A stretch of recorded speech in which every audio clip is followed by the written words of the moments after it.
Hello friends, आज हम पढ़ने वाले हैं organic evolution 2 theories of evolution. इसमें हम पढ़ेंगे इंपॉर्टेंट थ्योरीज जो कौन कौन सी थी इवोल्यूशन की। ठीक है, सबसे पहले हमारे पास 4 थ्योरीज आती हैं, दैट इज लिमार्किज्म और theory of inheritance of acquired characters.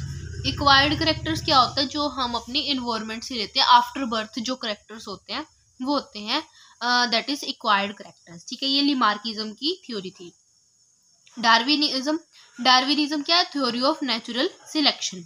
Natural selection का मतलब क्या होता है कि मान लो कोई हमारे पास एक स्पेसिफिक जीन पूल है पॉपुलेशन का, उसके अंदर कोई भी क्या होगी, वेरिएशन होगी जो यूजफुल है, वेरिएशन यूजफुल होगी।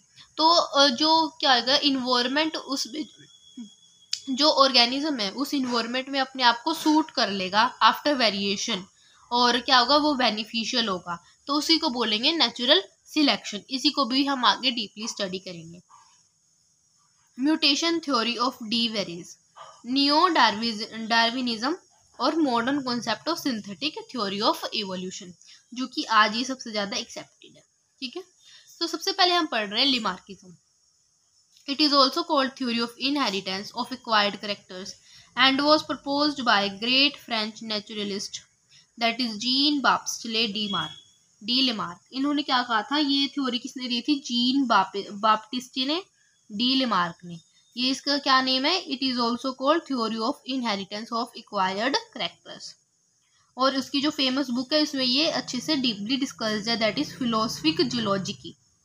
This theory is based on inheritance of acquired characters, which are defined as changes developed in the body of an organism from normal characters. Normal characters में थोड़े बहुत changes आते हैं, कब आते हैं? In response to change its environment or in the function of organs in their own। क्या होता है? In their lifetime।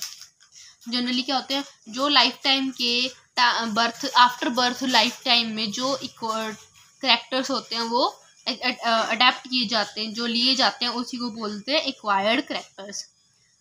Changes developed in the body of an organism from normal characters in response to change in environment और in the function of organs on their lifetime. अब हमारे पास इसके क्या है? 4 postulates है लिमार्किज्म के, that is new needs. Environment में everyday अगर कुछ चेंज हो रहा है तो हमारी क्या होगी, नीड्स भी क्या होंगी, न्यू होंगी। Every living organism is found in some kind of environment which is always working on it। क्या कह रहा है इसमें कि every living organism is found in some kind of environment, कि मतलब हर एक जो लिविंग ऑर्गेनिज्म है वो अपनी एक इन्वायरमेंट में रह रहा है। The changes in the environmental factor, अगर कोई चेंज हो जाए, लाइट, टेम्परेचर, मीडियम एटसेट्रा, और माइग्रेशन ऑफ एनिमल्स हो जाए from one area to another, lead to the origin of new needs in the living organism. क्या करता है? लेड करता है origin of the new organism की न्यू नीड्स पे, क्या करता है, नई नीड्स डिपेंड करती है। These changes influence the plants directly will affect the animals and human being indirectly। जो ये चेंजेस है कौन कौन से? लाइट, टेम्परेचर, फूड, एयर, ये क्या करता है? प्लांट्स पे तो डायरेक्टली करता है, और एनिमल्स, ह्यूमन बींग्स पे क्या होता है? इनडायरेक्टली इफेक्ट करता है। To fulfil these needs the living organism have to exert special efforts like change in the habits और बिहेवियर। उनको अपने हैबिट्स और बिहेवियर का क्या करना पड़ता है? चेंज करना पड़ता है। अब आप एग्जांपल लीजिए कि कोई हर्ब्स थे, मतलब छोटी झाड़ियाँ होती हैं, उनको क्या था? ग्रास, दैट इज जिराफ जो थे वो इजीली खा पा रहे थे, छोटी हाइट के थे। ठीक है, जैसे जैसे वो थोड़े बड़े होते गए, श्रब्स बनते गए, फिर थोड़ी उन्होंने क्या करी, थोड़ी हाइट अडेप्ट करी, उनकी नेक में क्या हुआ? चेंज हुआ, उनकी नेक थोड़ी लॉन्ग होती गई, लार्जर होती गई। फिर जैसे जैसे वो ट्री बनते गए तो उन्होंने और ज़्यादा अपने आप को अडेप्ट करना शुरू कर दिया, तो क्या इन्वायरमेंट में चेंज आ गया। ठीक है, तो ऐसे से क्या हो, उनकी नीड्स भी क्या होगी, नई होगी, उनकी चेंज आ गया। Use and D-use of organs, the new habits evolve the greater use of certain organs to meet new needs and the disuse or lesser use of certain other organs। अब जैसे कि जिराफ वाला case, अगर आप उसमें देखेंगे, tell जो उसकी जो नेक है उसका बहुत ज़्यादा यूज है, नेक उसको बार बार यूज करता जा रहा है और उसकी नेक क्या होती जा रही है? लॉन्गर होती जा रही है। ठीक है, तो उसको क्या हो रहा है? ग्रेटर यूज हो रहा है, और उसी की क्या होती जा रही है? जो न्यू नीड्स उनको मीट करने के लिए उसका ग्रेटर यूज है। The new habits involve the greater use of certain organs to meet new needs and the disuse. और कुछ क्या होती है, ऐसी होती है कि जो जिसका बिल्कुल भी यूज़ नहीं होता। जैसे अब हमारे में जो अपेंडिक्स है वो पहले क्या थी, जो मंकीज वगैरह थे, जो हमारे इंसेस्टर थे, उसमें वो टेल थी। अब उसका कोई यूज़ नहीं है, तो वो धीरे धीरे क्या होती जा रही है, ख़त्म होती जा रही है।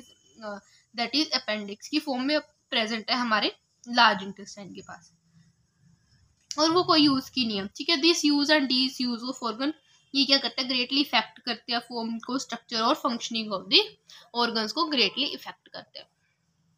Continuous and extra use of organs make them more efficient, while discontinuous of some other lack organ to their degeneration। क्या होता है कि अगर हम उसका continuous यूज करें, एक्स्ट्रा यूज करें किसी ऑर्गन का, तो वो क्या होता है, ज़्यादा अच्छा होता जाता है, एफिशिएंट हो जाता है। और अगर किसी ऑर्गन का हम यूज ही ना करें तो वो डिजनरेशन तक पहुंच जाता है, और अल्टीमेटली क्या होता है, डिसअपियरेंस हो जाता है। So according to Lamarck, increase और decrease in size of the body part is governed by internal forces, especially by the development of new needs। जैसे जैसे न्यू नीड्स आए, अब देखो न्यू नीड्स का क्या मतलब है यहाँ पे, बेसिकली जो इन्वायरमेंट में चेंज आए उसके हम हमारे ऊपर क्या इफेक्ट पड़ा, हमने अपने ऑर्गन्स को कैसे यूज किया। ठीक है, so the organisms acquire certain new characters. जो ऑर्गेनिज्म है फिर उसने आगे क्या किया, सर्टेन न्यू करेक्टर्स डेवलप करे अपने लाइफ स्पैन में, उसी को क्या बोल दिया, एक्वायर्ड करेक्टर।